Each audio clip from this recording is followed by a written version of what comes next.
together, both of those are, sorry, I'm getting an echo. I'll try again. The reserves and insurance, or the savings account and reserves and insurance policy add up to savvy and wise decisions. So in other words, both these things together are very good for the county to make the wisest choices with its money. Reserves as insurance, helping guard us against unplanned events, or that savings account function might be good for putting aside money for future spending, for example.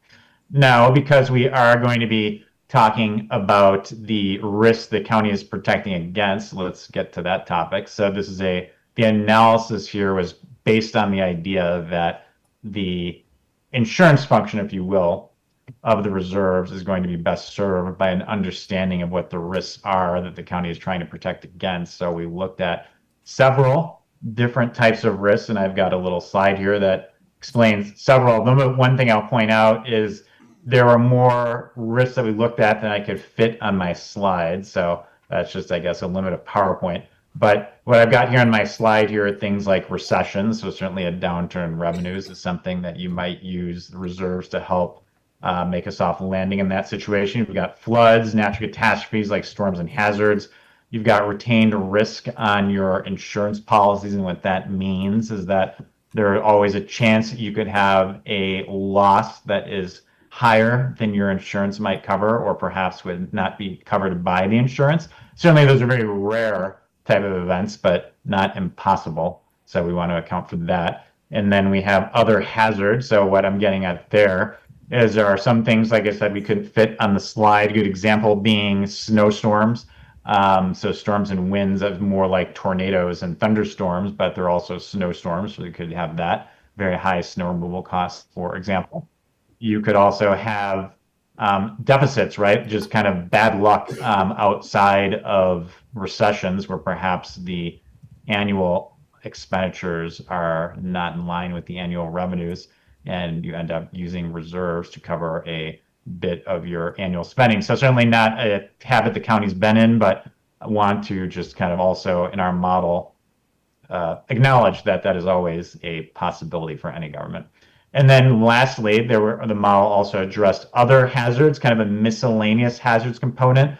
So you could think of it as giving the ladder a good shake. So in other words, we are not going to be able to think of every possible catastrophe that could befall the county, and we are not going to pretend that's the case. So in other words, we've got the other hazards model that adds, like we'll call it, an additional element of risk to the model. And what we did for that is we looked across local governments in the past and found out, well, what are weird things that local governments, unexpected stuff that fall that is outside the norm that have befallen local governments in the past, and how much do those things cost local governments?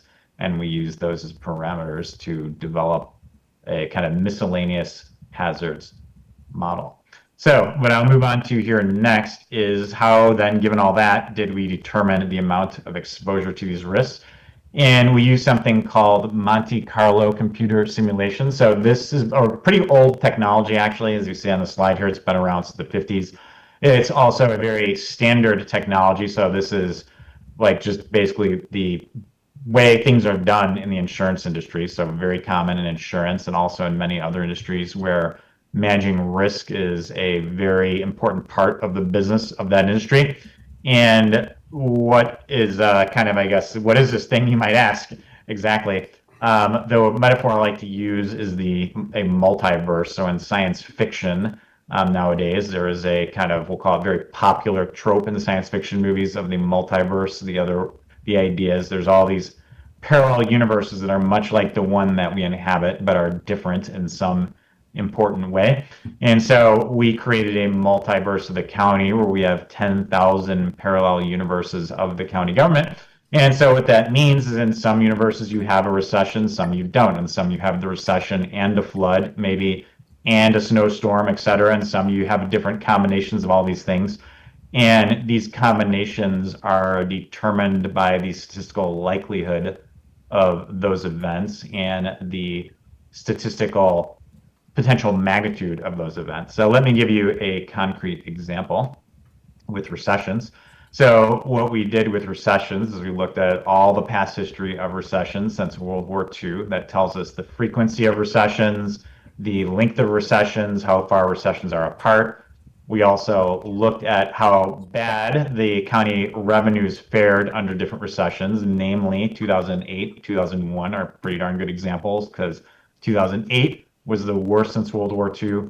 2001 was one of the mildest, so we used that to help guide the model as to what the frequency of recessions and the depth of recessions might be. So in other words, when these recessions are generated by the model, they line up with the historical patterns so that the model or the simulations are being produced are plausible.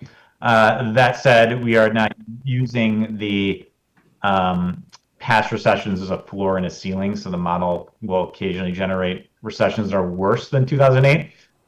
So I do want to make that clear that the model is not taking historical occurrences as a limit on future occurrences, it's just using it as a guidepost. So I think that's a very important difference.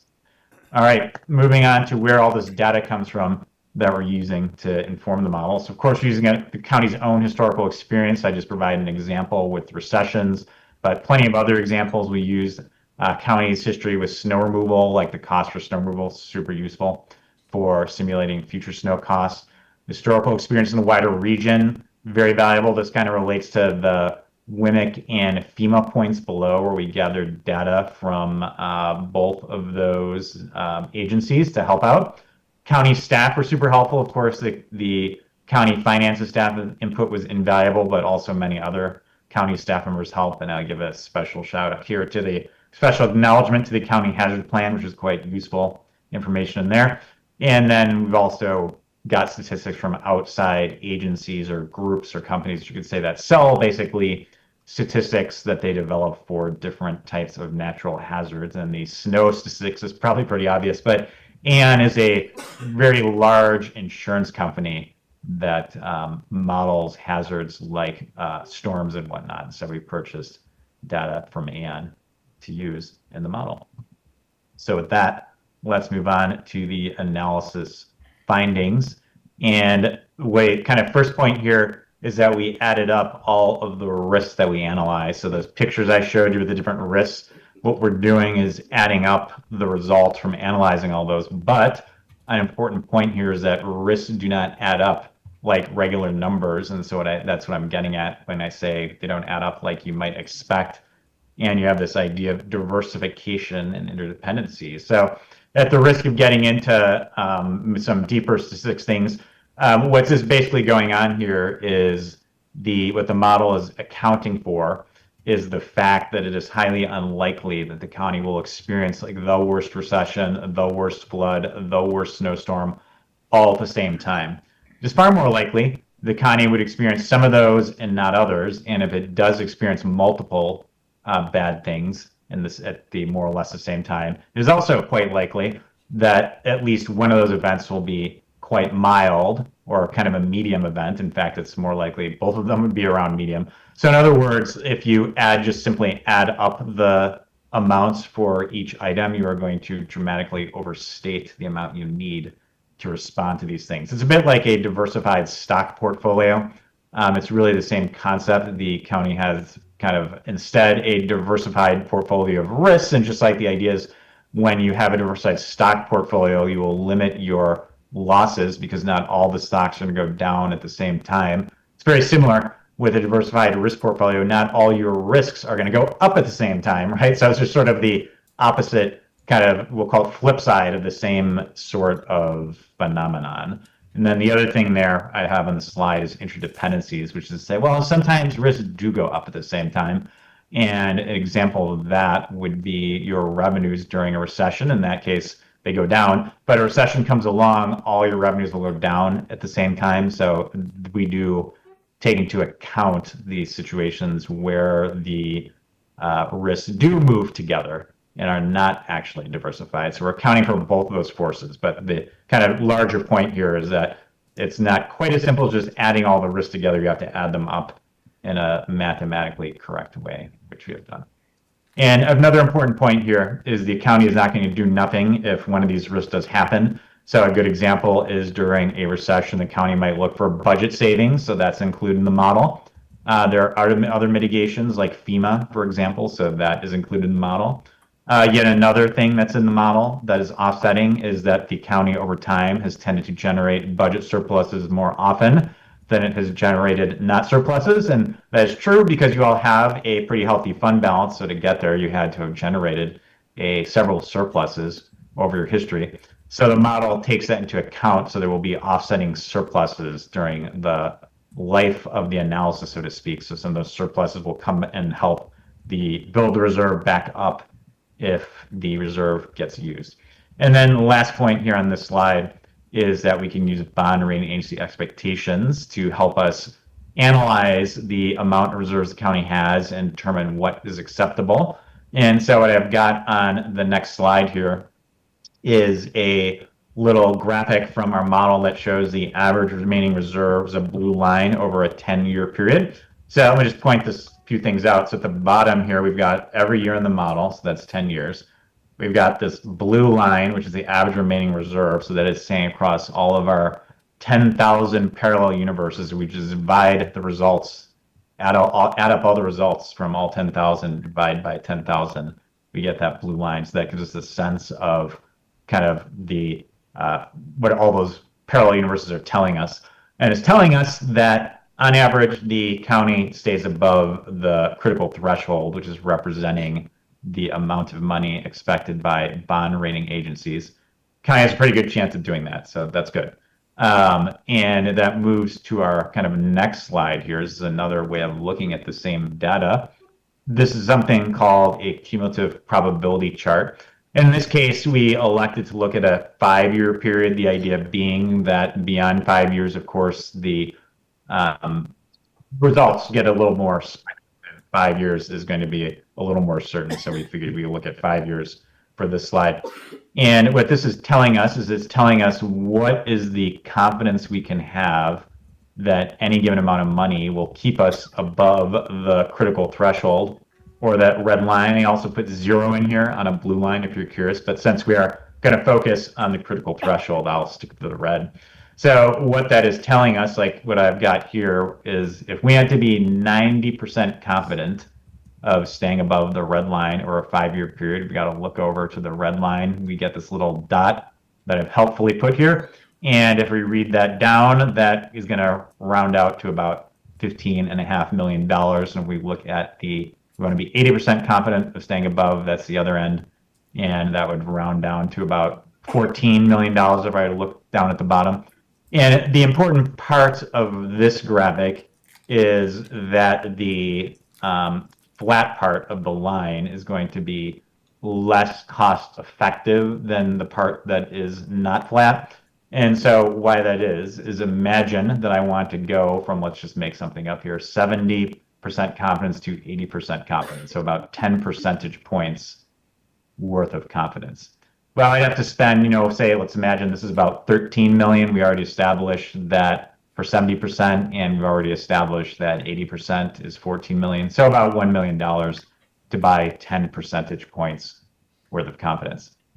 If I wanted to go from 90% confident, which we talked about earlier being about 15.5, 10 percentage points more would be 100%.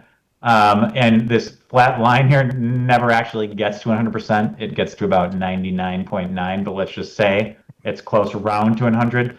What that's telling us, right, you're going to have to spend a lot more than $1 million to get up to 99% confidence, or even 97 or 98, whatever. The point being, when you get to these very high level of confidence, the line starts to flatten out. And that's basically saying you need to spend more and more money to buy a less and smaller increase in the amount of confidence that you have. So it's kind of cost effective, if you will, to stay off the flat point or portion of the line. And that's why we have this little bounded area here that is pretty close to the high confidence, but also staying off the flat part of the line. And so that leads us to our next little section here, which is just really putting what I displayed on that little graphic in the form of a table. And so that is showing that, well, if we want to have 80 to 90% confidence of staying above our critical threshold here of $9 million, we need between about 14 and $15.4 million. And there's that as a percent of expenditures. So that is really winding up the analysis. And then kind of the last thing I will say here is big fans of having a range of reserves. And the idea behind a range is that it's much easier to tell when you are in compliance with the policy when you use a range, because we use a single point estimate, like our number is going to be 90% confident and therefore we want 37% of our expenditures in a reserve. Well, if you've got 35, is that good enough or not, right? And if you got a range, 35 is good enough because it's higher than 34. If you don't have a range and you're just using 37, not clear if 35 is good enough. So I just leave you with that. Is a range. I think we generally recommend that, of course, and would love to talk about any questions you may have. Hopefully we can get the audio working, but why don't I stop talking here and then we'll see if we can get the audio going.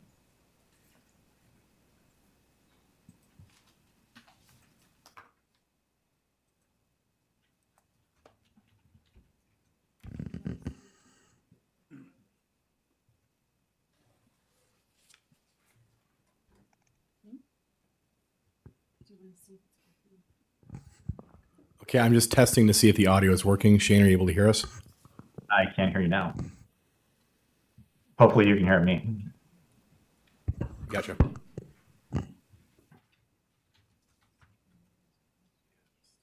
Excellent. All right, good. Problem solved. I guess are there any questions for Shane? Supervisor Gulig has one. Yes, I have a question. Thank you for the presentation. I understand how dollars are measured and how percentage of revenues are measured, but can you explain to us the metrics for measuring units of confidence? What's the difference between 82% confidence and 86% confidence? How do you measure that?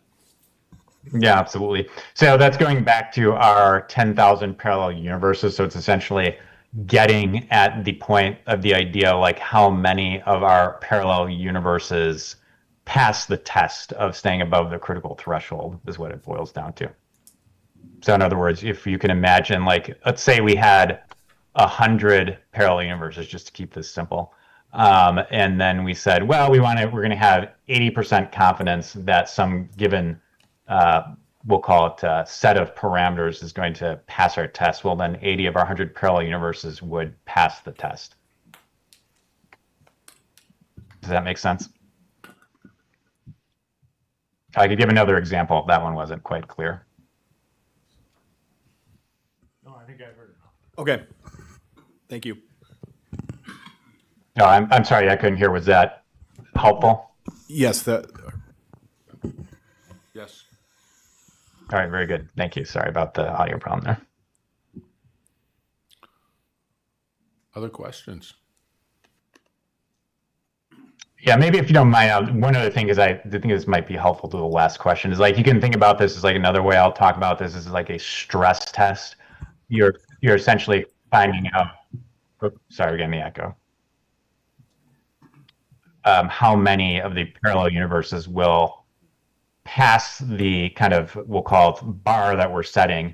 And the bar that we're setting is that we want to have a reserve above what the bond rating agencies are looking for. So that's the stress test, right? So are we above the amount the bond rating agencies want? Yes or no?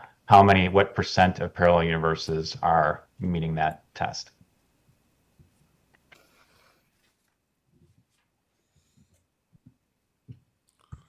I see no other questions in the audience here at this point. Oh, Mr. Gross has a question. One question. How come you didn't use anything from like the 20th century as far as your, like a real recession, like what happened in 79 and 80, and then also back to when the gold standard got changed to the oil standard of 72, 73? So we do use that actually. So we use every recession since World War II. So the idea is that kind of World War II, you have kind of a past World War II, we'll call new economic environment. Prior to World War II, like I think the economy just worked in some very different ways that before World War II would be a bit questionable. Plus, these statistics aren't nearly as reliable. But past World War II, you've got some pretty good statistics on the recessions, and we do actually use all that stuff. I did mention we used two examples. The 2008 and 2001 were quite helpful because we have some pretty detailed data at the county level, but we have detailed data at the national level for the recessions past World War II that also get used. Anyone else? Seeing none. No further questions. Any summary? Okay, well, thank you very much. I'm always here if you have something comes up. Thank you very much. Have a great day. It takes us to item 9 on your agenda, annual reports, Fair Park. Becky Roberts.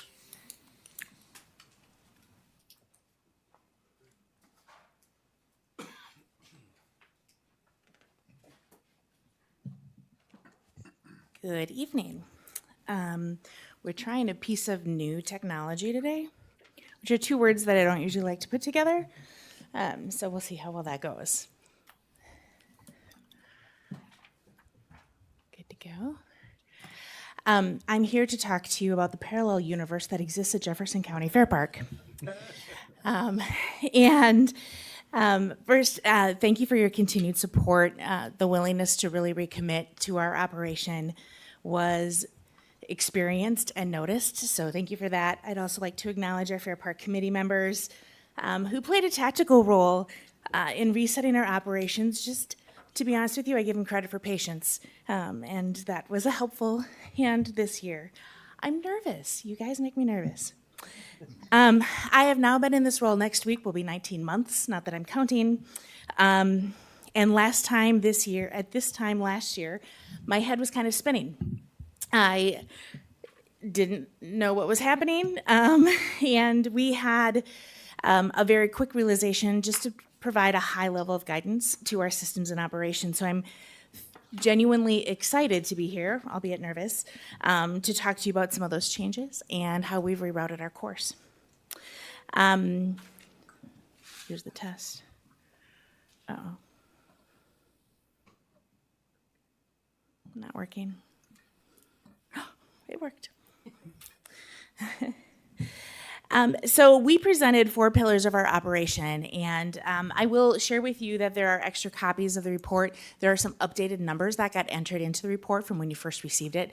So if you want to pick one up, they are on the table in the back for you to kind of get the updated version of that. But our 4 pillars of operation are being a good neighbor, being an educator, being respectful of our earth, and celebratory of our local industries. Those are the 4 pillars that our staff hear about from me once a month, and I'm sure they love that. And how we incorporate those pillars out at Fair Park into our strategic plan priorities. So keeping that on the surface of what we've been doing over the course of the last year. So today, you're capable of reading. I'm going to let you do that. I'm just going to pull out some highlights for you from Fair Park. One of the first highlights that is on the screen is that this past year we created 2 independent identities, one for the fair, one for Fair Park. 2 very different audiences, 2 very different voices of how we carry things, logos that are very different, yet you can see some continuity and spirit in them, which we appreciate and enjoy. And then you'll further notice that the Fair Parks logo itself carries the colors of the county logo to connect that dot. So this was a big effort for us this year, and launching that, getting that started, was a big deal for us. So we're going to just go through both Fair and Fair Park, starting with our favorite, the fair. Our highlights. Oh, there it goes. Maybe I'm going too fast. Our theme this past year was There's No Place Like Fair. We have sworn off any future themes that are associated with natural disasters or sinking ships. So this year we went with a garden theme. Very safe. We did make a commitment to provide some more content We focused on the kids zone, for example. We doubled down on entertainment on Wednesday and Thursday, and we continued to make sure that all of those efforts and entertainment values were included in the gate with no additional fees or costs. Our metrics this year, we were back at record levels of exhibitors, which we're really proud about. Our animals are booming our barns. We don't have enough room for all of them, which is a great problem for us to have. We have opportunity to strengthen some of our exhibitors in our what we call our static exhibits or our non-animal exhibits. So we are able to highlight some of those from what we saw from our gains this year. We also started building stronger partnerships and rebuilding some bridges. That being Farm Bureau, United Way, through the community stage and connecting with local businesses. That was a strong thread of message through our efforts in every part of the fair this year. We also added some signature features, which are super fun. It's the fun part of my job. That's why we started here. So this year was one of the first years that we asked for local talent to be our national anthem performers, as an example. We added a different gate to help take some of the compression off of our ticket gates, which was also really good. We also added things like a sensory-friendly day. So some of our signature elements really took off, and we'll be building on those for years to come. Simple things like a Lego station, who knew? Legos. It was a winner. From the impact perspective, partnering with old nonprofit groups as our vendors was one of the strongest impacts I think we made this year. Our fair family continues to get built with superintendents, with volunteers, with our advisory board. We're continuing to cast that net wider and wider to be more inclusive of more families, which is really exciting. And again, our animals just had us kind of bursting at the seams. Again, a good problem for us to have. So we switch over to Fair Park. Our facility utilization. This year we focused on building a new contract structure. It's much more detailed. It sets the expectation of what we expect our guests to treat Fair Park like. That has been received incredibly well. It's also now all digital, so we can do that without having to transfer any paper. So our files and our systems and our data and our metrics are much stronger. That's not an easy transition to make, especially when we have legacy clients of 30 or 40 years that are very used to how they always did it. But we've made them with enough benefits that they're seeing the value in that, which is great. We did add new event management software. We've added camping software, which is crazy because now we can really watch our numbers and how many campers come through. And I say crazy because the numbers are much larger than I think anybody expected. We had just about 2,000 campers this year between April and October, which is a bigger number than what I expected to throw. Our winter storage program continues to grow as well. For those of you who don't know, our barns that sit vacant in the wintertime, we fill them with really cool Corvettes and Mustangs, some RVs, boats, kayaks, we've got it all. Motorcycles, which is weird because you can store those anywhere, but we take it. That winter storage program is continuing to grow as we get creative about our space. So when we've really closed it off at about $70,000 in revenue, this year we're up to 90. That's been an opportunity for us, which is great. And then there's legacy events like the car show. Has anybody heard about the car show? Yeah. The 2027 will be its 50th year. So we have started planning what that's going to look like for Fair Park, and as a legacy partner and client of ours, we want to participate in that actively. So we're hoping to kind of blow up car show weekends that year in celebration of their 50th. Which leads us into our partnerships. Maybe. Thinking. So there we go. Our Preferred Partners program is launching in January.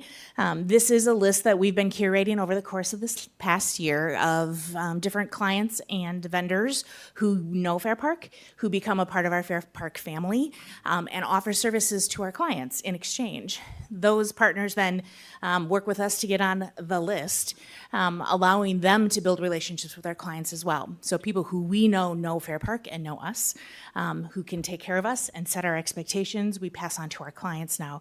That exchange of information and relationship building has been a win-win for our clients. They feel much more comfortable saying, but they know Fair Park, so I'm going to trust them. So that's been a huge win for us this past year.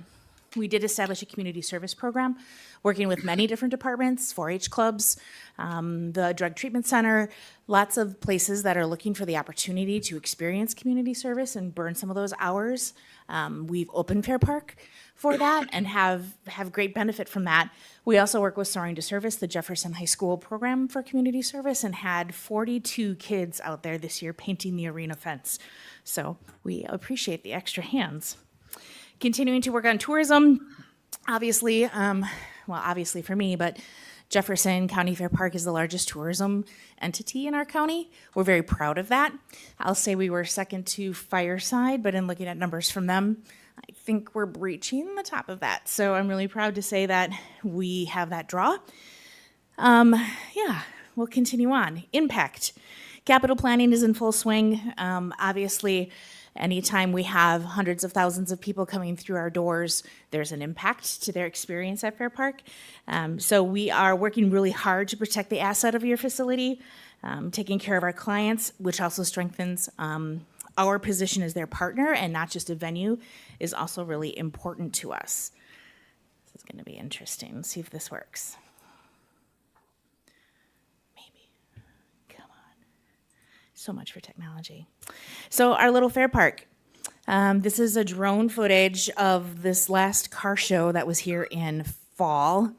For those of you who don't get to see it from this angle, I thought this was a really great perspective to get on how they use our 90 acres when they come out here and have their event. Well, now it's working. Yeah. There we go. It was just an interesting picture to me. We collect information from our clients on this on the regular now. We do a debrief program after every event to work with the client, usually within a week or two after theirs, to say, here's some ideas. Here's what another client is doing. You might want to consider this to see if they can continue to improve, and we increase numbers. Their success is our success. Let's see, what's next on my list? Come on. Really trying. Oh, it's moving. You want it to move? It's fine. Yeah, it's only going to take 6 seconds. Our little Fair Park. It is pretty massive when you look at Car Show and what it does. It does double the population of the city of Jefferson that weekend. I'm pretty proud of that. About 12,000 people came through this last fall. Okay. And then we have those who say, it's just a fair. You're not doing anything else the rest of the year. Or it's just a fair park. It's a big parking lot, right? The lights are never on. We get a little possessive about that. So don't underestimate our strength and our resources. We do have some notable capital projects that happened this year. We did have a wind event happen in March, took off the roof of 2 of our buildings, took down a light pole, knocked down a couple trees. So, fun stuff like that. Our front gates with brick integrity were tightened up, which is awesome. We had a fire hydrant decide to disconnect from itself. We're a facility of 27 buildings with 7 hot water heaters and dynamic spaces that have aged over time. So having been in the location that we have been for so long, this year we had a sinkhole that happened for no reason in the middle of a parking lot. So we get surprises on the regular, keeps us on our toes. But we're doing pretty well at staying ahead of them now. Technology and systems, our ticketing is continuing to improve, which is helping us strengthen our gate and our admissions process coming through at the fair. This year, we're focusing a lot on our maintenance, planning, and documentation. That's been a core effort of ours. There has been no, I'll say, regular routine schedule or checklists of things. That's now happening, which is allowing us to just kind of take better care of the facility. And I think we're coming to our end, right? Maybe. There we go. So this page, and I would encourage you to pick it up in the handout because it's it's incredibly impressive, I think. This shows what the digital campaign for marketing at the fair was this year and the impact that it had. The tens of thousands and dare I say millions of impressions that we had through both Facebook, Instagram, emails, and website was impressive. And this is a focus that we've spent a lot of effort on. The nice part is we're also playing Big Brother with this, and we're tracking them, where they're coming from. This is the geographic area that you'll generally see. We're starting to spread that every year, so we kind of get a wider reach every year, which is good. But then we also know where they go when they leave the fair, or where they stopped before they came to the fair. So we can work with those businesses to continue to demonstrate our economic impact on them and partner with them in the future.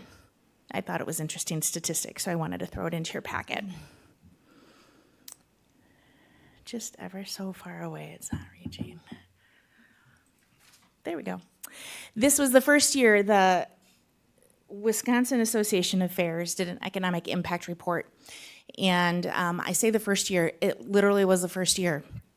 With that, the International Association of Festivals and Events also did an economic impact report. So these couple of slides, again, are in your packet, so you can read them in detail. The first one that you see here, what I want to call out here, is the Wisconsin Annual Fairs. So this is just fairs in the state of Wisconsin. We have 74 of them, one in each county. There's a state fair, and then there's a northern regional fair. But all 74 participated in the economic study. So this information is really tight, which is great. But it demonstrates to us what our economic impact really is. This is more than just a 5-day fun time in Jefferson County Fair Park at the fair. This does have an economic impact that we're very proud of. The second slide, then, you'll see at the very top, it changed from fair and to non-fair. So it takes also the venues that host those fairs and operate year-round, and what that looks like, and what change that does to the economic impact. These are important elements as we continue to build the rationale for the strength of our program out at the fair. So I wanted to share those with you. In looking ahead, I actually used a phrase today with my staff. I said, there's a reason that the rearview mirror is small and the windshield is large, right? We need to reflect, we need to honor the past, we need to see where we came from, but we always need to look forward. So in the report, you'll see some specifics about some of the plans that we have for 2026 and beyond, really looking operationally at our facility, making sure we take good care of it. In January, we'll be launching an RFP for a master plan, thanks to your support, if the budget goes through today. And hopeful that that will give us a really good guide for the next 20 years. So the decisions that we make this year and next year equate to something larger with intent and thoughtfulness. So lots of good things looking ahead. I'll let you read through that on your own. And again, I want to thank you. I know I was a stranger, and I feel like I now live in Jefferson, which is really great. If you have any questions, I'd be happy to answer them. We have questions for Becky? Seeing none, thank you very much. Yep, thank you. Thank you for all you do. Next is Veteran Service. Veterans, Yvonne Diesterhaven. Good job, Becky.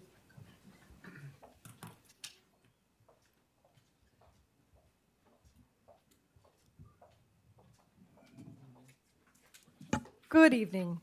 I'm going to start with, I left a flyer on your desk. I'm recruiting volunteer drivers. I'm going to begin with that. I'll tell you in the middle, and then I'll end with that.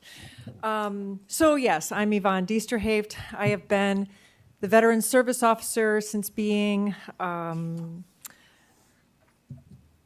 do they call it? Appointed, thank you, at a county board meeting, February 13th of 2007. It will be 19 years, because sadly I am here to officially tell you that I am retiring. February 16th will be my last day, very bittersweet, and I wrote notes so I won't cry, okay? All right. I come before you tonight to formally announce my resignation. as the Jefferson County Veteran Service Officer. When I was appointed by the county board and reported for my first day of duty on February 14th, 2007, I could not have envisioned the unparalleled adventure it would be to serve through almost 2 decades of unfolding world events that have seen the greatest increase in veterans with wartime service since the Vietnam War. From day one, the work of helping veterans navigate VA healthcare and secure deserved disability benefits through the maze of the federal bureaucracy was a front row seat to history. I was able to serve the very last of the World War I veterans. The last one died, by the way, in 2011. I was able to serve World War II veterans, literally sitting across the desk from veterans who conveyed their experiences from storming the beaches in France and liberating Nazi death camps across Europe to surviving the Bataan Death March in the Philippines. I saw the human cost of war that left many Korea veterans with frostbite injuries and Vietnam veterans who survived the war but struggled to survive the peace as they waited 50 years to get their proper welcome home that they deserved. I also witnessed how those same veterans, those previous generations of veterans, rallied together to ensure that the next generation of service members who served through the global war on terror from Afghanistan to Iraq and beyond were treated better in many cases than they were. Through legislative changes, most recently the PACT Act, which kicked the door down to recognize veterans with illnesses related to a vast array of toxic exposures. I am not giving my formal report tonight because it keeps getting longer and longer, and we have a lot of reports, and I asked Michael if it was okay if I gave you sort of a career-ending report in January. The job description is going out, I think, tomorrow for my position, and I'm hoping for a very robust number of candidates.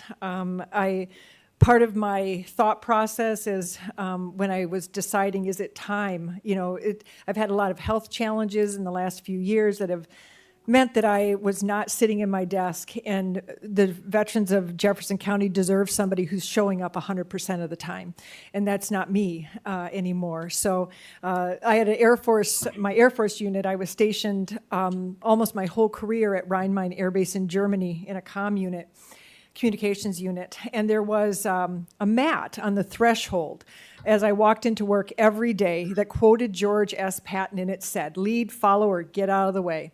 And I've come to the conclusion that it's time for me to get out of the way. But I'm very hopeful that there are going to be just a robust number of very qualified people that I'll be able to pass the baton to, and I feel good in that. In the time that I've been here, there's been, major changes in our office. We've digitized 66 five-drawer filing cabinets of records into a client database that has helped us even reach back into history and find widows who are now qualifying for benefits because their husbands or spouses, whichever way, qualify now based on legislation that's been passed recently that affects them even, we've had widows have $100,000 back pays because their husband or spouse died of something that's now on a toxic exposure list. And I'll talk more about this when we have, and that can bore you with all the statistics and everything. But for now, I want to, 66 filing cabinets. Many of you probably remember the first staff member that I hired, William F. Yankee III, who was a historian in Watertown, and he was my friend. And Bill worked for us from September of 2007, so just a few months after I was hired, I hired him. And he was the backbone of our scanning department. And he had such an eye for detail, and because of his training and interest in history, our database is much richer than it would because he took such care. And Bill literally died on the job in December of 2019, and that was a great loss. And Another thing that we did in our office is we entered the paperless environment of the federal VA, which was a big thing. And I would not have been able to do that if it wasn't for Gene Osman, our longtime deputy and then assistant CVSO, who passed in January. So you can kind of see a trend here, and I'm thinking another little interesting fact, I'm the 7th CVSO in Jefferson County. Of the last 6, 3 died in office. And, you know, there's like a lot of signs here that I say to myself, you know, it might be a good time to retire. But I am going to make sure that our final report recognizes I wouldn't have been able to accomplish what I did in these almost 19 years without some key people that aren't here for me to point to and brag about their great contributions to what I hope has been a very productive and caring series of years here at the county. So like I said, did I say that February 16th was going to be my last official day? And job description going out tomorrow, and Michael and I were just talking about whether there's any possibility. The county CVSO has to be appointed by the board. And I don't know if we'll be able to get a name by the December meeting, but if not the December meeting, then the January meeting. So that's all I got. And in true Yvonne fashion, during our budget meeting back in August, she had this whole plan mapped out where she would retire to the county board on Veterans Day, Tuesday, November 11th, only to realize that we don't hold the county board meetings on Veterans Day. That was Otherwise, very, it would have been very disappointing. very, very poetic. I live my life looking for those little points of light on the horizon to navigate to, and so I thought, oh, how appropriate. It was very devastating news. Can't believe you did that.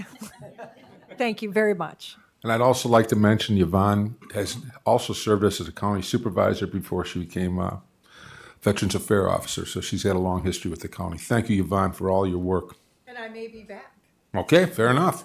on the county board. Next, we have Planning and Development, Matt Zangle.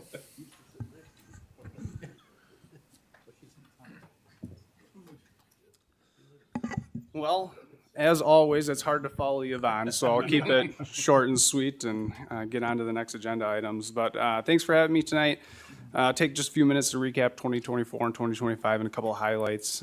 First, on the zoning side of things, the biggest change in the zoning aspect is we transitioned one program assistant into a full-time tech position that allowed us to speed up the permit review time, take on some additional sanitary permit workload, and then allow for that technician response or technician answers and the ability for the technician to be at the counter and help the public more frequently. On the zoning permit aspect of things, the zoning permits continue to be consistent over the years. Every year we think, oh, maybe we'll slow down, maybe it'll pick up. No, it stays generally about the same with a few small fluctuations. Last year, 2024, we saw a high increase in new cell towers, but now back into 2025, cell towers are back to where they have been historically of one or none a year. So good news is you won't see a lot of new cell towers popping up in your neighborhood. New homes continue to average about 70 a year out in the towns. Unfortunately, that's down considerably over the last 10 years. We're averaging about 120 plus or minus back in the mid 2000 teens. Primarily, that's due to the loss of new construction homes or lots, excuse me. So think of your typical subdivision lots. Those are a little bit harder to find out in the towns. However, good news, we've had a couple subdivisions come through. One recently recorded in the town of Oakland, which brings about 100 new lots out to the town of Oakland. We're currently looking at the town of Ixonia and anticipate a few subdivisions up in that area and potentially industrial park. The zoning committee continues to review the zoning ordinance for potential changes and amendments, especially as it relates back to the strategic plan and the comprehensive plan. Recently, we had the solar development amendment, and currently working on an accessory dwelling unit or a mother-in-law suite text amendment going through. These amendments take a considerable amount of staff time to review and research ordinance language and potential changes. On the sanitary side of things, and this recently in 2025, we became an agent of the state, meaning we can now issue the sanitary permits on behalf of the state. Basically, that allows a quicker turnaround time. Historically, the state permit review process could be up to months, potentially 2 months of time during the summer, where at the county level, we can turn that around quicker. In solid waste, yearly, we hold 2 clean sweep events and approximately three electronic recycling events. Those continue to be heavily attended, a lot of participation in those, always looking for volunteers or people to help out in that process if you want. Those are funded primarily through the host agreement and the host fees with the Deer Park Track landfill up in Johnson Creek. On the land information side of things, one of the big projects we're currently working on and have been working on is transition from our county centerline data to the NG Next Gen 911 data standards. A big undertaking as we go through all that data, and it's one of those projects that continues to evolve as you go. Once you think you're at the end, it changes and you got another long ways to go. But the good news is we're at the minimum standard currently. Now it's updating the data to get up to that 100% threshold and finding some maintenance activities and methods. Something we've been really happy with is the new county surveyor. He's been working very diligently and hard on the coordinating with the Parks Department, Emergency Management on surveying the flood mitigation properties that the county owns. When these properties were historically purchased, we didn't have any surveys completed at the time. As you expect, it's flood mitigation. It's out in a wetland, floodplain, low, hard to reach area. And that can be challenging to survey. So as of this week, all Black Hawk Island flood mitigation properties have been surveyed, and then as we move into 2026, we'll be looking to finish up the other 130-some properties that the county owns. From the GIS aspect of things, this year we did a 2025 air photo. Air photos are becoming something that people rely on daily, and we're transitioning from a 5-year flight period to a 2 or 3 year flight period. I think this RAS project was a great project to showcase, as it was about $110,000 air flight to acquire that data. We were able to receive about $65,000 in grant funding through the NG 911 grants, and then an additional $10,000 in some other funds, bringing the total cost for the county down to $50,000. And then finally, we continue to review the county GIS system and see what kind of changes and updates we need to perform. Last year, we contracted with CloudPoint Geospatial to review the current system and provide us with any recommendations or updates. And during that process, it was recommended that we update our system to what's called the portal or enterprise system. And we're in the process of that now and hope to have that completed early next year. That's all I have for you today. If you got any questions, certainly take them. But as always, please reach out with any questions, comments, or concerns. I certainly know zoning and land information can be challenging and complicated at times, but we're always here to help you through the process or answer your questions. Any questions for Matt? Mr. Gross? Yeah, I have a question for Matt. If you just stick around, I'll ask you Sure. after the meeting. Sounds good. Any other questions? See none, thank you, Matt. Takes us to our medical examiner, Nicole Donovan.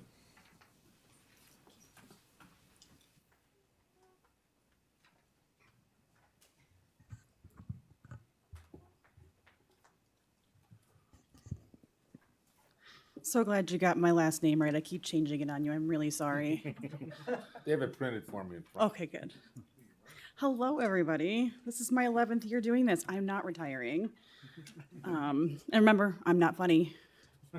Not like Pat. So I'm really glad that Matt was the buffer, because following Becky, she's so chipper, I'm not that chipper. And Yvonne, she's always amazing as well, so I would not want to go after her. But Matt, thank you. Short, sweet, and then I get to be a Debbie Downer. So just as usual, I have some statistics here in my annual report. Starting on the front pages here, our office's responsibilities and roles. You can read, you know exactly what I do based on these responsibilities that are outlined, but what I want to mention is that we have other roles, right? So we've got the death certification, the cause and manner of death, the cremation investigations, sending permits out, and just general death investigation.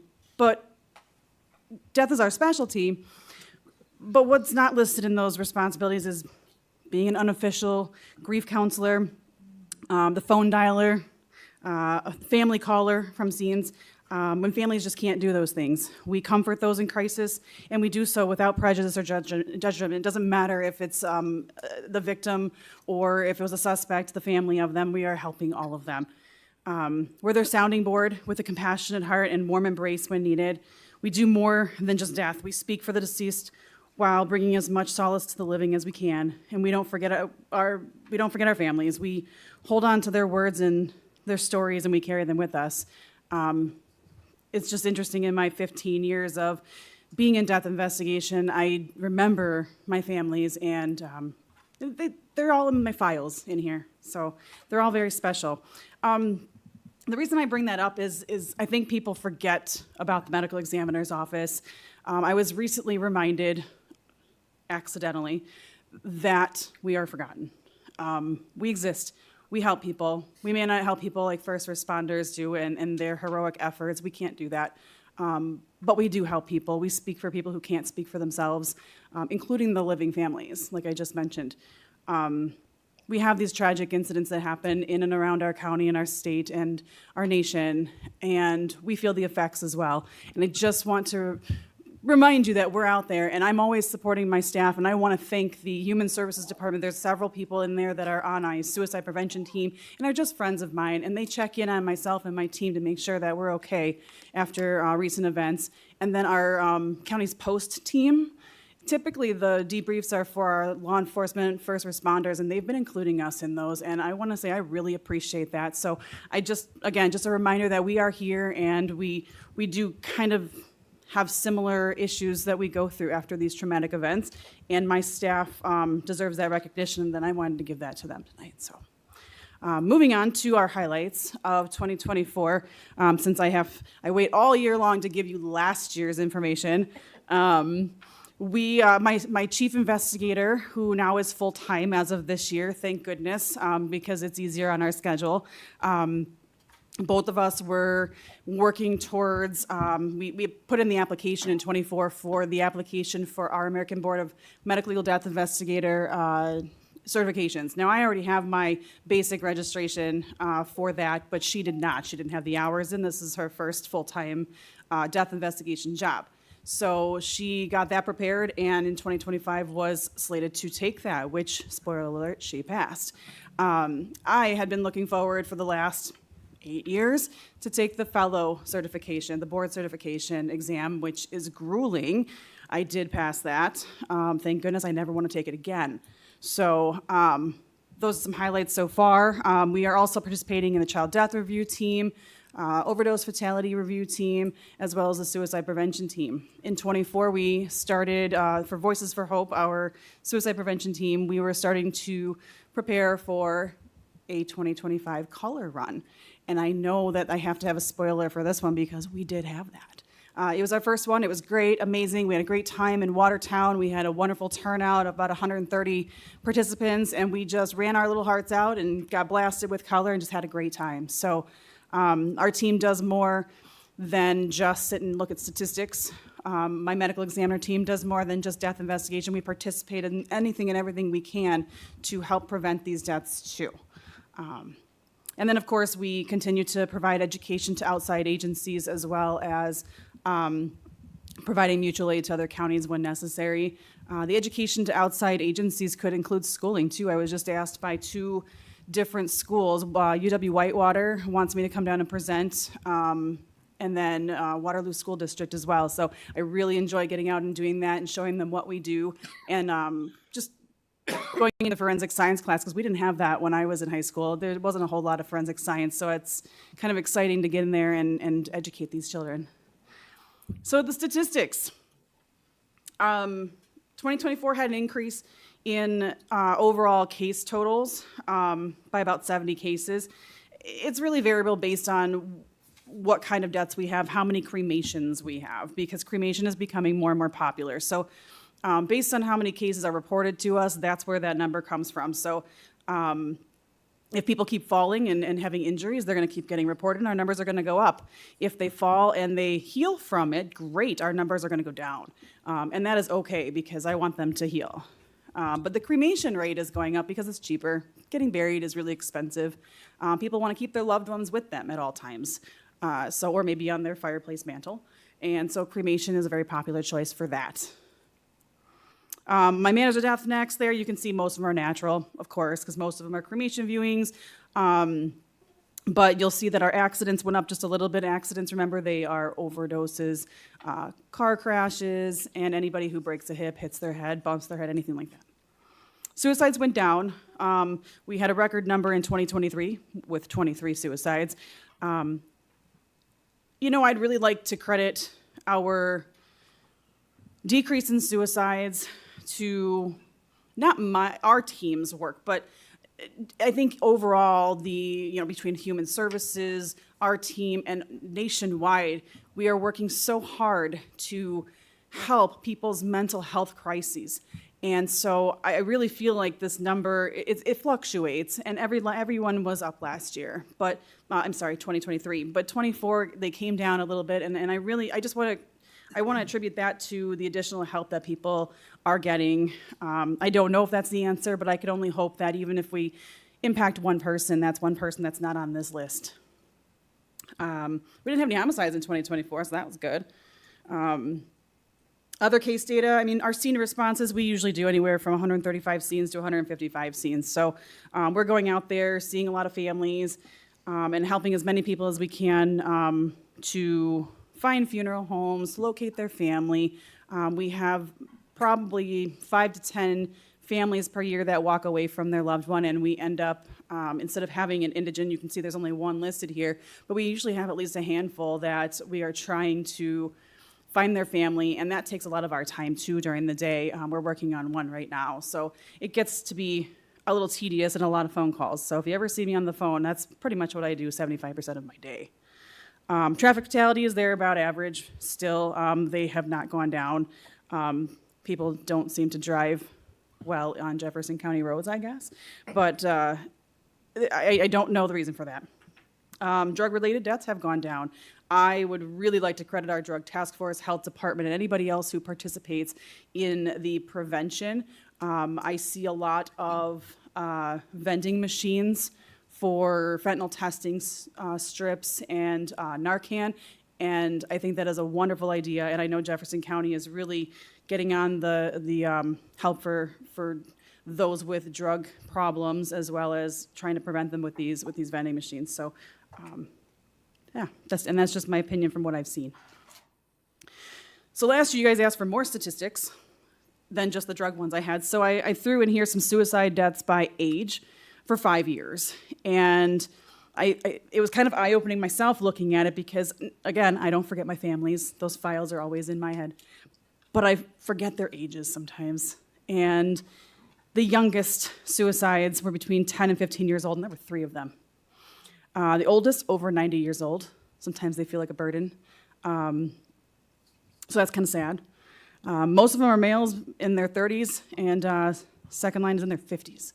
So that is typical for the nation of being a middle-aged white male. I feel like the age kind of went down a little bit. It used to be 40s and 50s, like 45 to 55, and it's kind of shifted a little bit into the 30s. Drug deaths by age, 20 to 25. So in those 5 years, most of them are male, most of them are in their 30s, but they range from 20s to their 80s. I would think by maybe 40, you might know better not to do drugs, but unfortunately, there are problems. People do have problems. Or these could have been suicides too. Most of them were not females. I found that interesting that typically males in the same category of age for suicide are also using the drugs. But drug addiction doesn't know any age. So on the following page, then additional drug death statistics, the most common, still seeing fentanyl as our most common and its analogs, and cocaine there in a close second. Usually they're together though, so I'm not surprised to see that.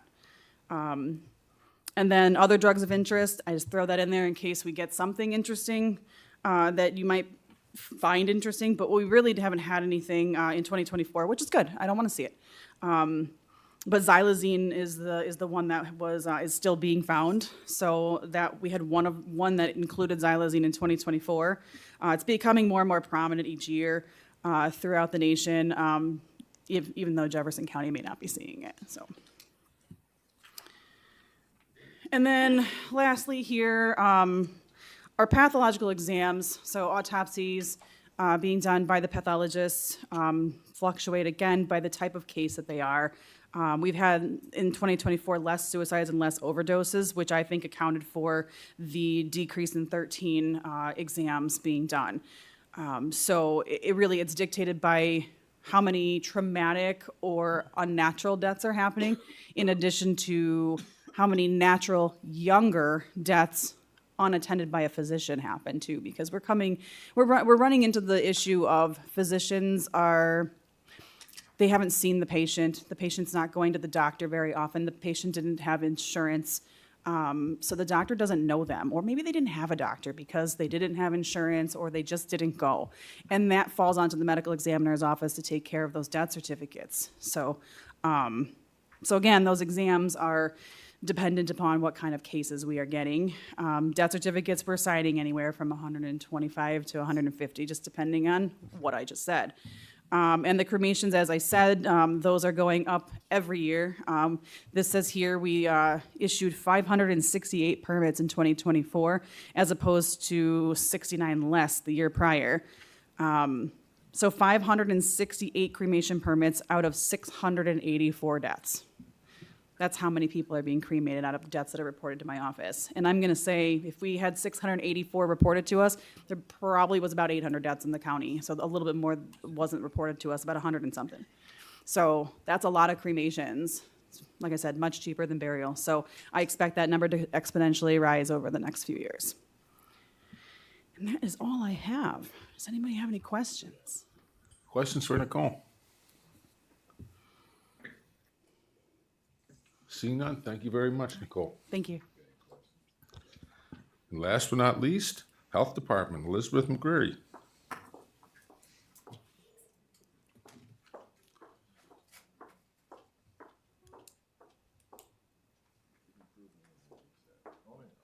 Good evening. I think Michael was very strategic by putting me last because I talk really fast, as you know from every year. I also was not warned that this meeting was going to be so emotional. I was supposed to be in August, so coming to this one and following everybody is much harder. But I will just briefly go over some of the key highlights from 24 and then talk about some of the future plans for 25. In 24, our team continued to deliver measurable results for our community. We administered over 700 immunizations. We did over 870 vision screenings, provided 174 home visits. We case managed over 800 blood lead levels, served more than 1,100 WIC participants every month. And we investigated over 2,800 communicable disease cases, and over 1,500 of them were confirmed. We completed over 1,000 inspections at schools, beaches, restaurants, and then we responded to over 30 human health hazards. All of those metrics don't represent just data points. Those are people that without our team, they wouldn't have access to the local services we provide. We've also tried to become more innovative and expand some of our access. We have mobile clinics now. We offer Spanish language, labor, and delivery classes in partnership with Watertown Regional. And we find different ways to really reach residents who might otherwise face barriers. And one of the biggest kind of examples of this, I know that Nikki mentioned, was our public health vending machine. This is located outside the Jefferson County Health Department and Human Services building, and it allows 24/7 access to free services such as Narcan hygiene products. We have mosquito repellent and other essential supplies. In 24, over 1,200 items were distributed, and year to date in 25, we distributed over 2,900. So that's a lot of individuals that are coming to that vending machine to receive different types of items they wouldn't have otherwise had access to. Environmental health and emergency preparedness still remain core parts of our work. We work closely with UW-Stevens Point and the Land and Water Conservation Department to expand the groundwater testing, which then also led to further low-level arsenic testing throughout the county. This really talks and highlights how environmental conditions are really tied to public health initiatives and how that inter-county collaboration is going to be really important to protect the health of residents. We also have taken steps to improve our zoonotic and vector-borne diseases. To enhance our own local surveillance and utilizing grant funding, we were able to obtain a UTV that we were able to use for tick dragging, and this would allow us to really determine the prevalence of Lyme's disease throughout our county.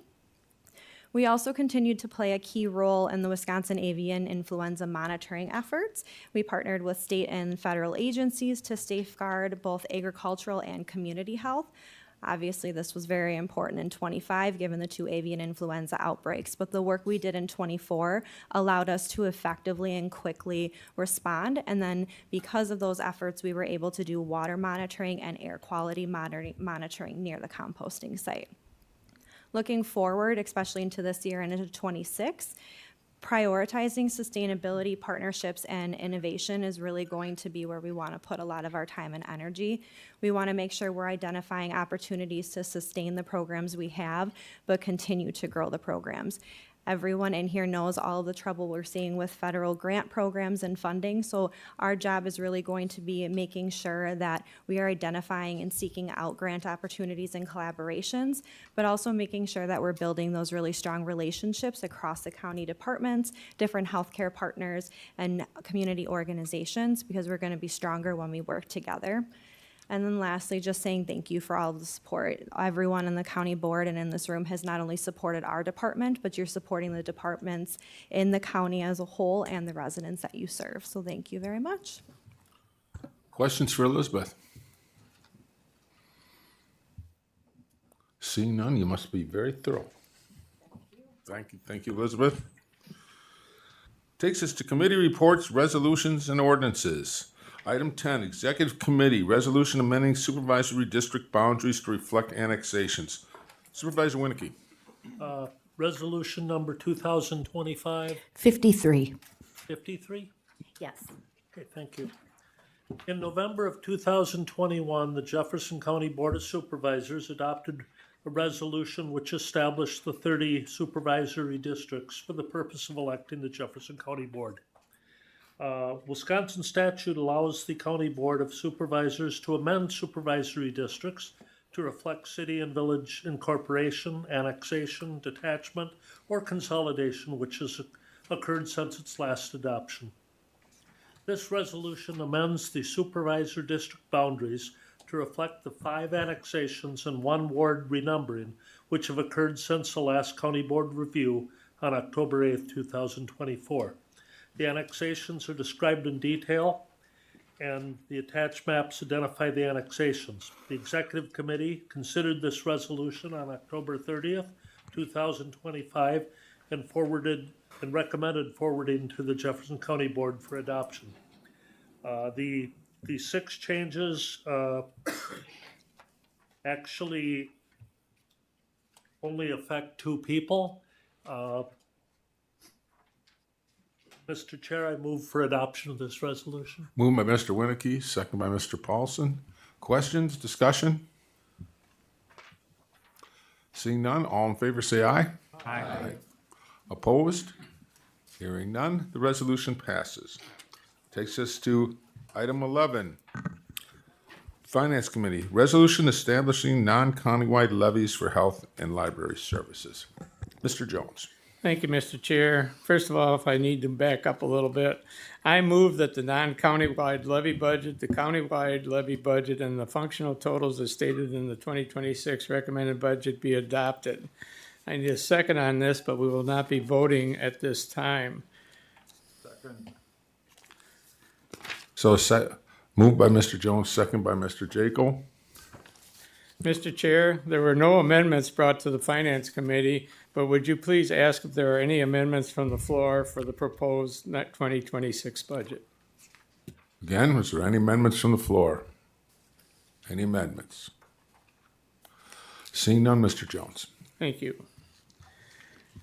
I move to divide the question on the countywide and non-countywide levy budgets. Once again, a second is required and a roll call vote will be needed. Moved at by this Mr. time. Jones, second by Mr. Jakel. Questions, discussion? Seeing none, let's vote on your tablets, please. Okay, I don't have that. I'm not sure what I need to. You need to have 2/3. No, this is just a motion to divide the question. Just motion. Motion to divide, okay, I just have to add it. So it's a motion to divide the question, but does that take 2/3? No. Simple majority. We'll try it by voice first. All in favor, say aye. Aye. Aye. Opposed? Oppose. One opposed, the resolution passes. Okay, the question is divided. Resolution number 2025-54. Whereas the non-countywide budget for 2026 containing total department appropriations and levies is apportioned to the municipalities benefiting from the services furnished. Now therefore be it resolved that the sums listed below be levied upon all property in Jefferson County that is taxable for the purpose listed. Health Department, $986,766. Library Services, $1,321,622. Be it further resolved that the requirement established by Jefferson County's fund balance policy retains 3 months of current year budgeted expenditures, and the Health Department's fund balance is hereby suspended for the 2026 budget year, and that the Health Department's ending fund balance shall exceed an amount greater than 3 months of the current year's budgeted expenditures. And be it further resolved that the above amounts be apportioned to equalized values as established by the State Department of Revenue. Fiscal note, the Health Department mill rate is .0900 and the library mill rate is .2101 per $1,000 of equalized value. In 2025, the Health Department mill rate was .0965 and the library mill rate was .2242 for decreases of .0064 and .0141 in the Health Department and library mill rates respectively. Mr. Chair, I move for passage of this resolution. Moved by Mr. Jones, second by Mr. Christensen. Questions, discussion? Seeing none, all in favor, say aye. Aye. Opposed? Don't we need? Yeah, this would Oh. be a roll call. This needs a roll call. Okay, sorry.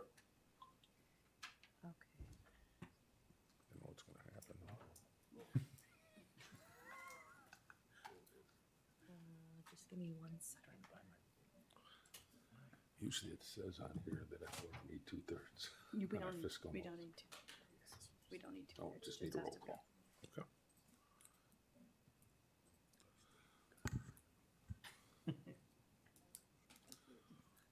Okay, we'll wait for it to come up.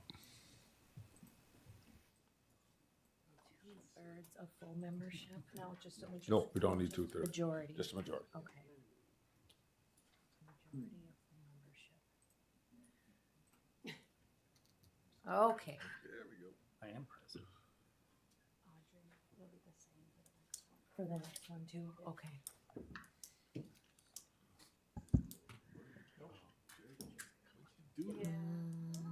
Supervisor, go ahead. Do we, is everybody's tablet working? Mine just says for present. Yeah. Supervisor Price? Yes. Supervisor Zarling? Yes. Nobody seems to be working. Supervisor Jones? Yes. Supervisor Brockler? Yes. Supervisor Winnicky? Supervisor Degner? Yes. Supervisor Gross? Yes. Supervisor Tracy? Yes. Supervisor Truax? Yes. Supervisor Nass? Yes. Supervisor Turville Heights? Yes. Supervisor Risto? Yes. Supervisor White? Yes. Supervisor Kennard? Yes. Supervisor Jekyll? Yes. Supervisor Lindell? Yes. Supervisor Golson? Yes. Supervisor Catlin? Yes. Supervisor Christensen? Yes. Okay, we have 26 yes, 0 no, 4 absent. Thank you. Mr. Jones, a resolution establishing countywide levy and fees. Before I read that resolution, I'd just like to make a little comment here. I am pleased to present the 2026 budget for approval. We met the needs of our constituents as demand increases for services we provide. The budget allows for salary and COLA increases, which rewards our hardworking employees and helps with retention and hiring. All this with a decrease in the mill rate. The budget is based on Jefferson County's strategic and comprehensive plan. We accomplished all this while fixed costs continue to rise, which will create concerns for future budgets. I would like to congratulate County Administrator Lucky for a successful first budget. I would like to thank CFO Mark DeBrise and his staff, department heads for their cooperation, and my fellow Finance Committee members for all their hard work. Resolution number 2025-55. Whereas the proposed 2026 county budget was submitted to the board by the county administrator on October 14, 2025, and whereas the proposed 2026 county budget was the subject of a public hearing on October 28, 2025, and whereas the board has considered all amendments, now therefore be it resolved that the authorized positions, the total appropriation for each governmental function is shown below. Fund balance application assignments in the recommended budget book and the levy contained in the countywide portion of the 2026 budget be levied as a county tax to be raised on the 2025 tax rolls as follows. Be it further resolved that the above amount be apportioned according to equalized values established by the Wisconsin Department of Revenue. Be it further resolved that the fee schedule for various license permits and services used to establish revenue amounts in the budget are hereby approved.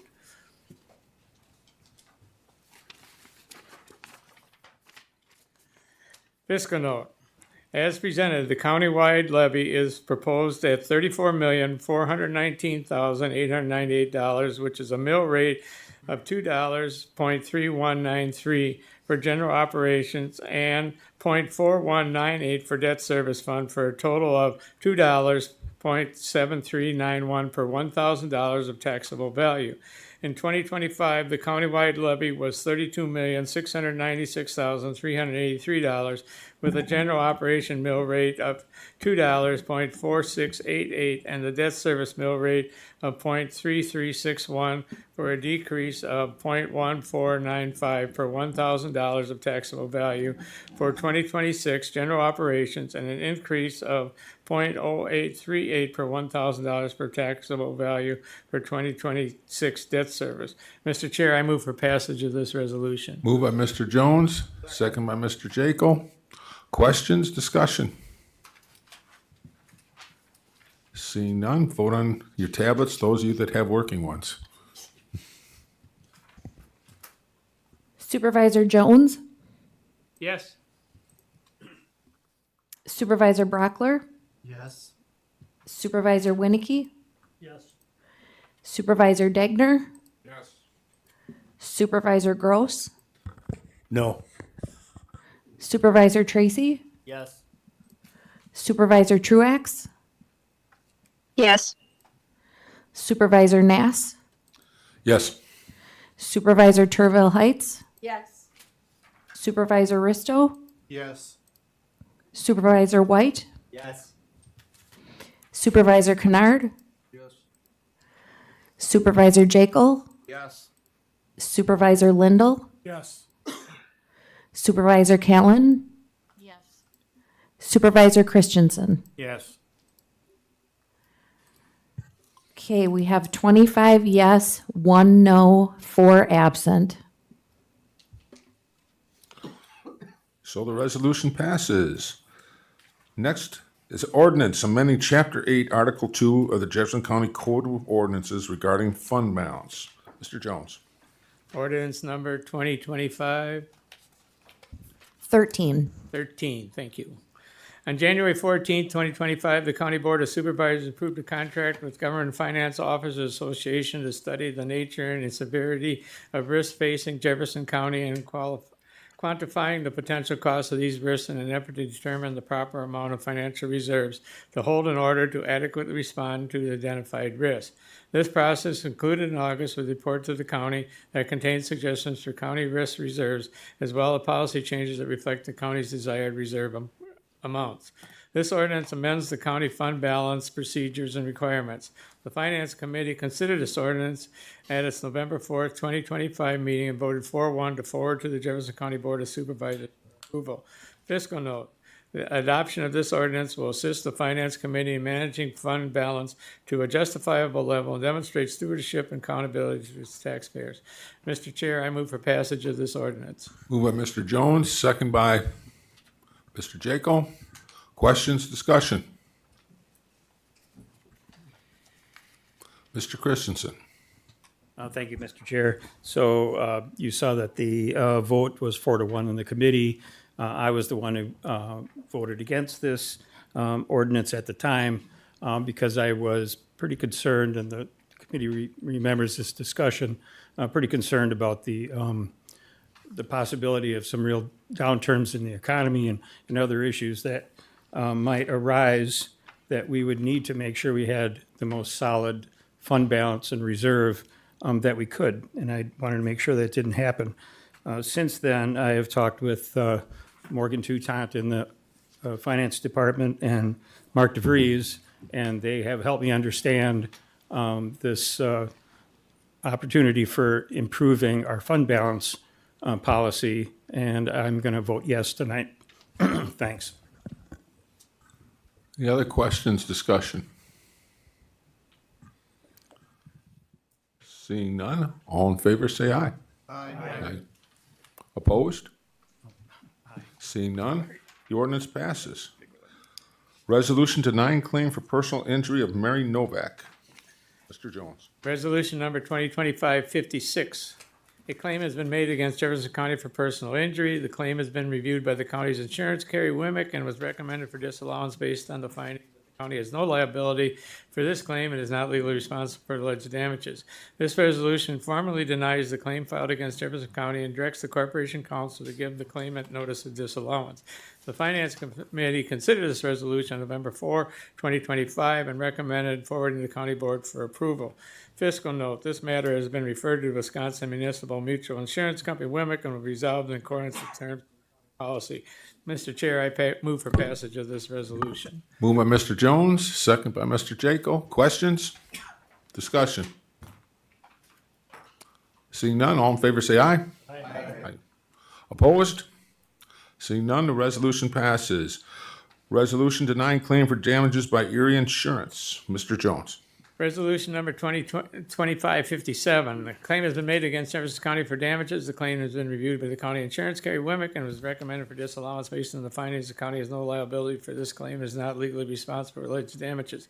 This resolution formally denies the claim filed against Jefferson County and directs the Corporation Council to give the claimant notice of disallowance. The Finance Committee considered this resolution on November 4, 2025, and recommended forwarding to the County Board for approval. Fiscal note, this matter has been referred to Wisconsin Municipal Mutual Insurance Company, Wimick, and resolved in accordance with the terms of the county policy. Mr. Chair, I move for passage of this resolution. Moved by Mr. Jones, second by Mr. Jaco. Questions, discussion? If not, all in favor say aye. Aye. Opposed? Seeing none, resolution passes. Item F, authorizing the sale of county-owned land in a food and beverage innovation campus. Mr. Jones. Resolution number 2025-58, with the authorization of the county board, Jefferson County entered into a letter of intent on October 15, 2025, to outline the terms and conditions for sale of approximately 40 acres within the Food and Beverage Innovation Campus located in the city of Jefferson to Project Universe. The county has received a purchase and sale agreement from Project Universe, which is consistent with the terms approved through the letter of intent. Per the terms of the purchase and sale agreement, Project Universe would purchase the remaining 40 acres in the Food and Beverage Innovation Campus for a price of $30,000 per acre, less the cost of wetland remediation on the site. Under the terms of the agreement, there will be 12-month due diligence period from the date of acceptance of the purchase and sale agreement to allow Project Universe to complete its due diligence and satisfy all contingencies. This resolution authorizes the county administrator to negotiate and finalize a purchase and sale agreement with Project Universe, as well as execute all necessary documentation and complete all contingencies related to and furtherance of this sale. The Finance Committee considered this resolution at its meeting on November 4th, 2025, and recommended towards forwarding to the County Board for approval. Fiscal note, proceeds from the sale of county property to Project Universe shall be deposited into the Capital Projects Fund. The use of these proceeds will be considered by the Finance Committee and the recommendation to the county board at a future date. Mr. Chair, I move for passage of this resolution. Moved by Mr. Jones. Do I have a second? Second by Mr. Backlund. Questions, discussion? Seeing none, all in favor say aye. Aye. Opposed? Resolution passes. And lastly, G, resolution authorizing participation and financial commitment for the pre-disaster flood resilience assessment grant program. Resolution number 2025-59. Jefferson County Emergency Management seeks to participate in the pre-disaster flood resilience assessment grant program administered by Wisconsin Emergency Management to enhance local understanding of flood risk and support data-driven resilience planning. The assessment grant focuses on identifying flood vulnerabilities, assessing hydrologic and infrastructure conditions, and prioritizing future mitigation and restoration projects to reduce flood and risk and damages. This initiative aligns with the county's hazard mitigation plan, strategic plan, and resilience goals, as well as statewide objectives to improve watershed health, protect infrastructure, and reduce disaster recovery costs. This resolution authorizes Jefferson County to participate in the pre-disaster flood resilience assessment grant program, which includes fulfilling all grant requirements if a grant is ultimately awarded and accepted by Jefferson County. The Finance Committee considers this resolution at its meeting on November 4, 2025, and recommended for the county board for their approval. Fiscal note, if Jefferson County is awarded funding under the pre-disaster flood resilient assessment grant, a separate resolution except the grant award will come before the Board of Supervisors. If the board accepts the award, there will be a requirement to provide a 25% local match in accordance with the grant's notice of funding, and a budget amendment when necessary to allocate the local share. The local match may be satisfied through a combination of cash contribution, in-kind services, or other eligible local resources as outlined in the grant guidelines. This fiscal impact is contingent upon the county's decision to accept the grant and may vary depending on the final grant award amount and any allowable project modifications. Mr. Chair, I move for passage of this resolution. Moved by Mr. Jones. Do I have a second? Second. Second by Mr. Backlund. Questions, discussion? Yeah, I have a Mr. basic Gross? question. Yes. Recognized, okay. Great, thank you. Is this just going to be some kind of study, or is there going to be basically some kind of study on all the different hydronic pressures that we do actually have in this county? Yes, there's two grants that are available under this. One is an assessment grant and the other is an implementation grant. What this would seek us to go after would be the assessment grant, which would include, that would be an eligible use of the funds, would be a study on hydrological pressure. It could also study areas of repeat flood impacts, infrastructure damages, things like that. So there will be nothing as far as an impact on hydronic pressures problems within the county. Not under this. There's a follow-up grant that the state that we'd be eligible for, which would be the implementation grant. That's a $250,000 award that can be applied for in a subsequent grant cycle. Okay, so where are they going to mainly be doing the study? That still is to be determined. The proposal is going to be coming. It's due to the state by December 12th, and part of the requirement for the grant is a certain indication of support for a grant application. I don't know if I've been out the last 2 weeks, but I know there's been some movement on that. Is there anyone in the room that has a little bit more knowledge of finalized plans? I know Tracy's online as well. Everyone's kind of looking around at each other. Tracy is online and raised her hand.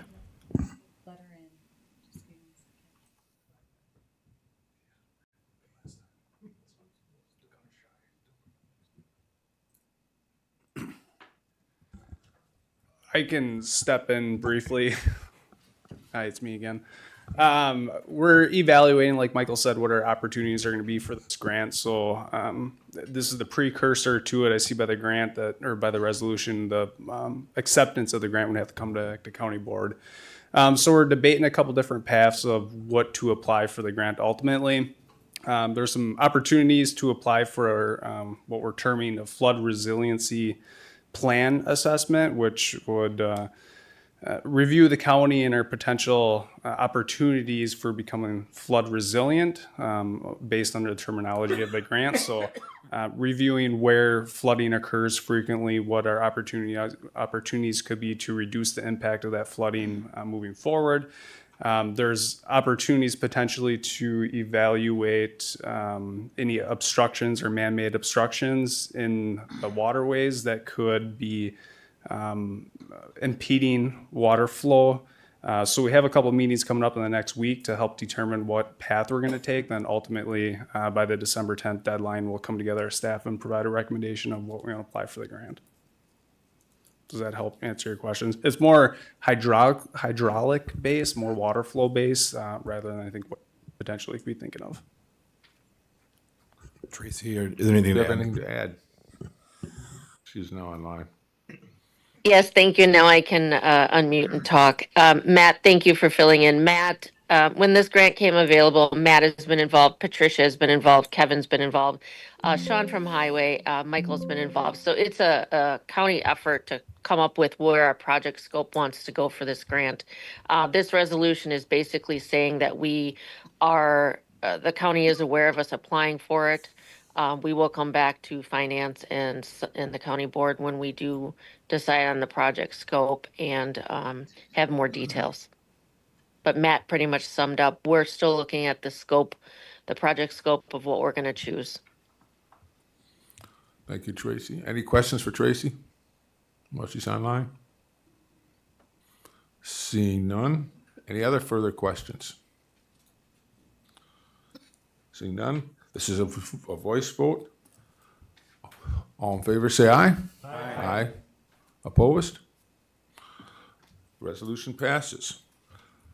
Takes us to item 12, Human Resources Committee, amending the 2025 and 2026 Jefferson County Human Services budgets and approving the elimination of a vacant part-time Waterloo Nutrition Site Manager position and creating a part-time Nutrition Program Administrative Assistant 1 position at the Human Services Department, ADRC.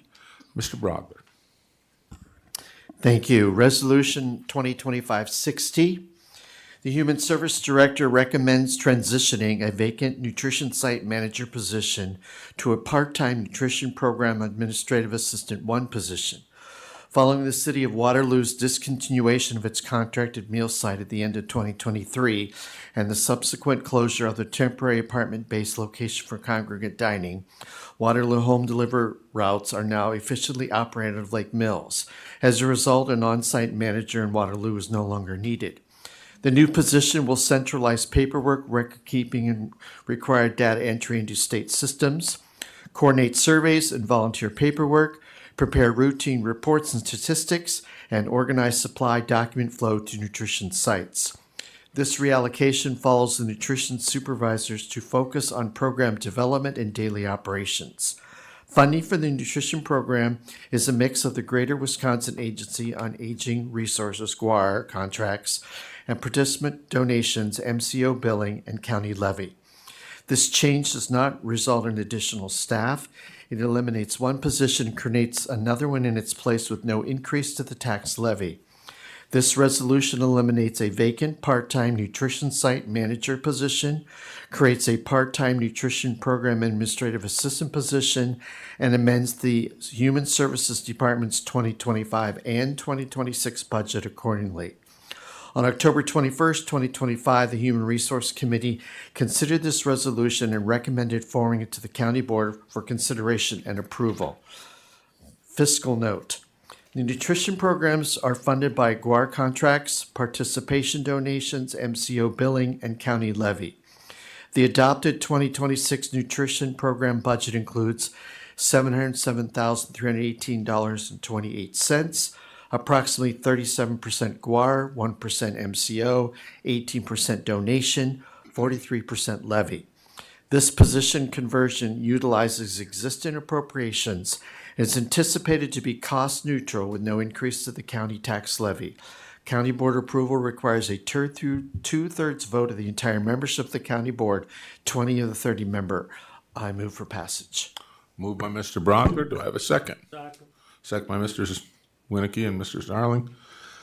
Questions? Discussion? Please vote on your tablets, those that have working ones. Supervisor Jones, Yes. Supervisor Brockler, Aye. Supervisor Winnicky, Aye. Supervisor Degner, Yes. Supervisor Tracy, Aye. Supervisor Truax, Aye. Supervisor Nass, Aye.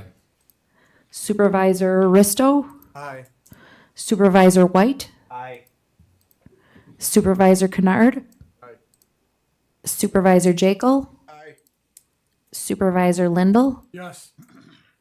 Supervisor Christensen. Aye. We have 26 yes, 0 no, 4 absent. Thank you. The resolution passes. Moving on to the Human Services Board, resolution authorizing the state human services contracts, consortium agreements, and professional service and care provider contracts. New chairman, Mr. Lund. Thank you, Mr. Chair. Resolution number 2025-61. The Jefferson County Human Services Department contracts with state agencies, consortiums, and in excess of 200 professional service and care providers to fulfill its statutory duties. Each year, contracts are renewed and/or updated with additional providers. State law requires county board approval of the state contracts set forth in this resolution. The contracts have not been reproduced and attached to this resolution because they total more than 100 pages. The Wisconsin County Human Service Association negotiates the basic agreements on behalf of the counties, which are standard state forms and are not subject to negotiation by individual counties. The professional service and care provider contract list for 2026 is attached. These provider contracts are reviewed by the Jefferson County Corporation Council to ensure compliance with the county's purchasing ordinance and contain the language and terms set forth by the State of Wisconsin Department of Health Services Purchase of Care Services Guide and Section 46.036 of the Wisconsin statutes. The Human Services Board considered this resolution at its October 14th, 2025 meeting and recommended forwarding to the County Board to approve entering into professional service and care provider contracts with the providers on the attached list and entering into state contracts and consortium agreements as set forth below for 2026. Fiscal note: the costs associated with these state and consortium contracts have been included as appropriation in the 2026 budget. Mr. Chair, I move for passage of this resolution. Moved by Mr. Lund. Do I have a second by Ms. Callahan? Supervisor Callahan. Questions? Discussion? Seeing none, all in favor say aye. Aye. Aye. Opposed? Hearing none. Oppose. One opposed. Okay. The resolution passes. Takes us to item 14, Land and Water Conservation Committee, resolution authorizing application and implementation of a Wisconsin Department of Natural Resources Aquatic Invasive Species Surface Water Planning Grant. Supervisor Turbo Heights. Resolution number 2025-62, authorizing the application and implementation of Wisconsin DNR Aquatic Invasive Species Surface Water Planning Grant and amending the 2026 budget of the Land and Water Conservation Department. The Wisconsin Department of Natural Resources offers an aquatic invasive species surface water planning grant to Wisconsin counties. The Land and Water Conservation Department will use this grant to implement 2 surveys on Rock Lake, aquatic plant inventory and nearshore fish survey. These surveys are needed for the future update of the Rock Lake Management Plan, which includes the Aquatic Plant Management Plan. Results from the surveys will be shared with the public and lake groups. This resolution authorizes the application for and implementation of a Wisconsin DNR Aquatic Invasive Species Surface Water Planning Grant and amends the 2026 budget accordingly. The Land and Water Conservation Committee considered this resolution at its meeting on October 15th, 2025, and recommended forwarding to the county board for approval. A fiscal note, the Department of Natural Resources grant will provide $3,967, which will cover project expenses, including $657 of staff time. The required grant match will consist of staff time that is included in the 2026 budget. A budget amendment is needed to add the grant income and expenses. As a budget amendment, county board approval requires a 2/3 vote for the entire membership of the county board. 20 members of the 30-member county board must vote in favor of the budget amendment. Mr. Chair, I move for approval of this resolution. Moved by Supervisor Tuvera Heights, a second by, I didn't see that, Supervisor Lund. Questions, discussion? Seeing none, please vote on your tablets. Supervisor Jones? Aye. Supervisor Breckler? Aye. Supervisor Winnicke? Supervisor Degner? Supervisor Tracy? Aye. Supervisor Truax? Aye. Supervisor Nass? Aye. Supervisor Risto? Aye. Supervisor White? Aye. Supervisor Kennard? Supervisor Jekyll? Aye. Supervisor Lindell? Aye. Supervisor Christensen? Aye. Okay, we have 26 yes, 0 no, 4 absent. So the resolution passes. Item 15, resolution authorizing the Jefferson County Parks Department to enter into an agreement with Snyder and Associates to complete an update of the Jefferson County Park and Outdoor Recreation Plan. Supervisor Christensen. Thank you, Mr. Chairman. I have resolution number 2025-63.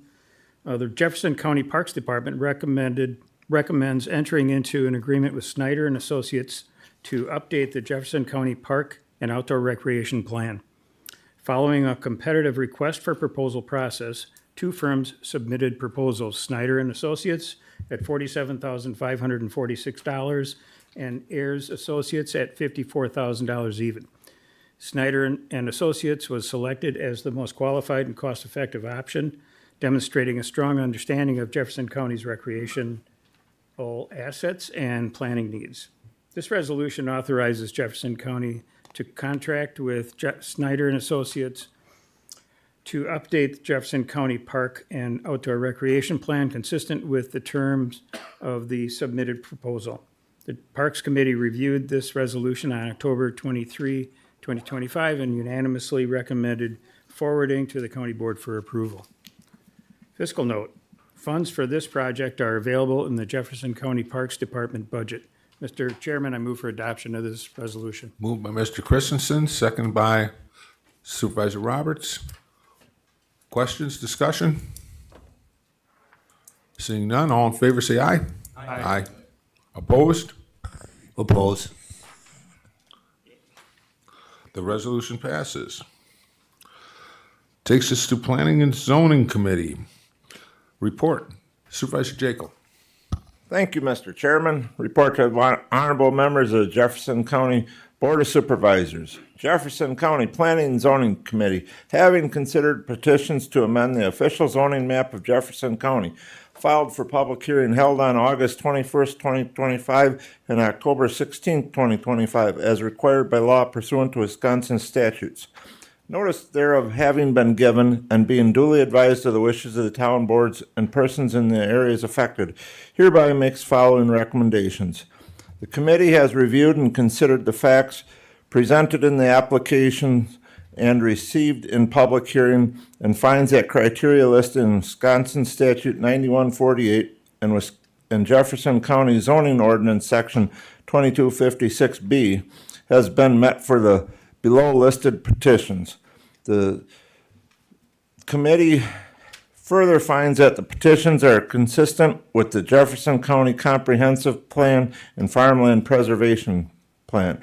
For further support for the committee's recommendations can be found in the staff reports and individual petition files on record in the Planning and Development Office. Approval of petitions as listed, dated this 12th day of November 2025, Blaine Paulson, Secretary. And with your permission, Mr. Chair, I'd like to move on to the ordinance. You bet. Thank you. Ordinance number 2025-14, amending the official zoning map. This is just to amend what I stated in the report. And with that, I move for adoption of this ordinance. Moved by Supervisor Jekyll, second by Supervisor Paulson. Questions, discussion? Mr. Kennard. I'll abstain for potential conflict of interest. So noted. Any other questions, discussion? With that, all in favor say aye. Aye. Opposed? The ordinance passes. Takes us to item 17, appointments by the county board chair. By virtue of the authority vested in me under Chapter 2, Article 2, Division 2, Subdivision 4 of the Jefferson County Code, I respectively request the confirmation of the following appointment. Chad Hillstead, Town of Conshohocken, Wisconsin, to the Historic Sites Preservation Council to fill an unexpired term ending April 21st, 2026. I move for the confirmation. So move. Second. Moved by Mr. Christian, second by Mr. Paulson. All in favor, say aye. Aye. Opposed? Hearing none. Mr. Lucky. By virtue of the authority vested in me under sections 59.182C of the Wisconsin statutes and Chapter 2, Article 2, Division 2, Subdivision 6 of the Jefferson County Code, I respectfully request confirmation of the following appointment. Andrea Turk, the Town of Lake Mills, Wisconsin, to the Lake Mills Library Board to fill an unexpired term ending May 1st, 2028. So moved by Mr. Brogler. Do I have a second? Second by Mr. Jekyll. Questions, discussion? Seeing none, all in favor say aye. Aye. Opposed? Hearing none, the appointment is confirmed. Is there any public comment of a general nature? Mr. Gulick. Yes, thank you, Mr. Chair. I'd like to extend my congratulations and well wishes to our county board, or our county administrator, and in addition to his family. I guess we could call Leo the lucky baby. And Mike, just want to wish you and the whole family well on this, and congratulations, and your world is about to change. Thank you. And my wife actually watches these live, so she got the important congratulations as well. So thank you.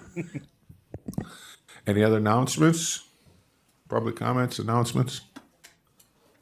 Audrey. I just wanted to remind you that the first day that you can start to circulate papers for County Board Supervisor is Monday, December 1st. We do have folders ready for you guys, so whenever you can, just stop in.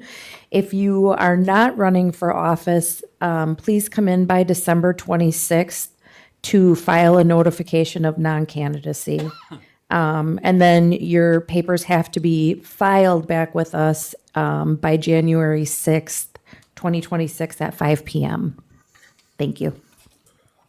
And Mr. Lucky has an announcement. On Friday, December 5th, will be our legislative breakfast again for this winter. We won't do one in April because it'll be a campaign season for the state. I do have a tentative confirmation from one of our U.S. senators that they plan on giving a virtual update themselves. I know we typically get staff reports.